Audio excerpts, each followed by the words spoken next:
और मुझे लगता है बहुत बड़ी साजिश है। लेकिन हम न्यायपालिका में भी जाएंगे, लेकिन देश को जागरूक करेंगे किस प्रकार से भारतीय जनता पार्टी अपने विरोधियों को नाजायज़ तरीके से दबाने की कोशिश करेगी।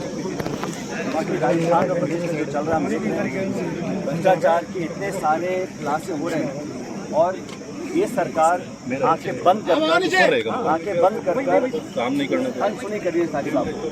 तथ्य आ गए, मीडिया में प्रकाशित हो गया, लोग पकड़े जा रहे हैं क्योंकि आपसी सरकार में ध्यान इतना है, आपसी खींचतान इतनी है कि सत्ता का केंद्र कौन बने।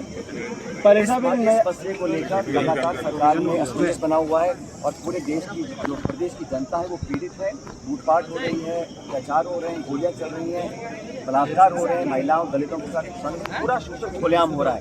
और आप जानते हैं कि ग्रामीण क्षेत्र में अब नरेगा बंद कर दी गई है और एक नई योजना का नाम से चालू कर रहे हैं, लेकिन ग्रामीण विकास में योजनाएं स्वीकृति होती है वो सब ठप पड़े और मुख्यमंत्री जी और सरकार बोलती है कि किसान साल में सिर्फ 20 दिन काम करता है, तो लगातार किसानों की अनदेखी हो रही है।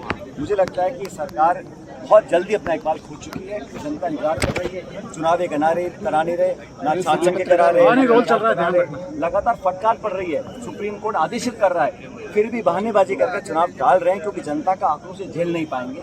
जनता मन बना के बैठी है कि भाजपा को जिस विश्वास कर हमने वोट दिया था वो बिल्कुल टूट चुका है और लोग पहले मौके पर कांग्रेस को दोबारा कम देखना चाहते हैं।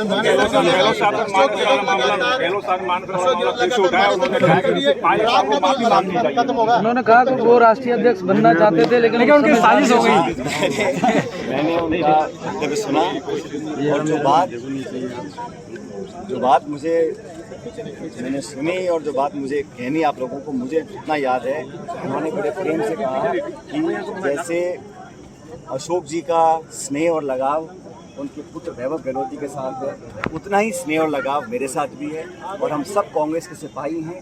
राहुल गांधी जी ने जो संदेश पूरे देश में दिया था कि हम सबको मोहब्बत की दुकान खोलनी है, सबको मिलकर भाजपा की दमकारी शासन का मुकाबला करना है, उस मुहिम में हम सब कार्यकर्ता, नेता, पदाधिकारी, छोटे बड़े हर पीढ़ी के लोग मिलकर संघर्ष कर रहे हैं और मुझे विश्वास है कि राजस्थान कांग्रेस हमेशा से मजबूत रही है और एक मिसाल बनी है पूरे देश के अंदर। उस परिपाटी को हमें आगे बढ़ाना है। गहलोत साहब ने कहा कोई भी नेता कुछ भी बोल देना है, लेकिन आप स्नेह की बात क्यों करते हो? बुरा कई बार बुरे यूपी का नेता कुछ बोल दिया था, गहलोत साहब भी कई नेता स्टेज पर बोलते हैं, आप क्यों नहीं बोलते हो? सामने इतनी बड़ी चुनौतियां हैं, 22 लाख बच्चों का भविष्य खराब कर दिया, नीट के पेपर लीक हो गए, दर्जनों पेपर लीक हो रहे हैं, भ्रष्टाचार फैल रहा है, किसान की आमदनी दुगनी क्या आधी हो गई है, तेल के दाम बढ़ रहे हैं, गैस के सिलेंडर के दाम बढ़ रहे हैं और लगातार इस देश में जो व्यवस्था है उसके खिलाफ विपक्ष एकजुट हो रहा है। अभी हाल में हमारी इंडिया अलायंस की मीटिंग हुई, सब लोगों ने द्वारा संकल्प लिया कि मिलकर भाजपा का मुकाबला करेंगे।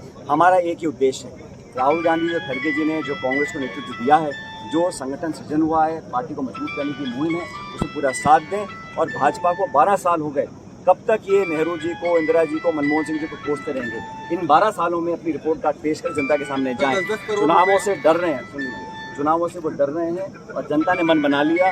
अब जो विपक्ष है वो मजबूती से आगे बढ़ेगा और भारतीय जनता पार्टी कितनी कोशिश कर ले, कांग्रेस पूरे देश में मजबूत है और सबसे मजबूत राजस्थान है।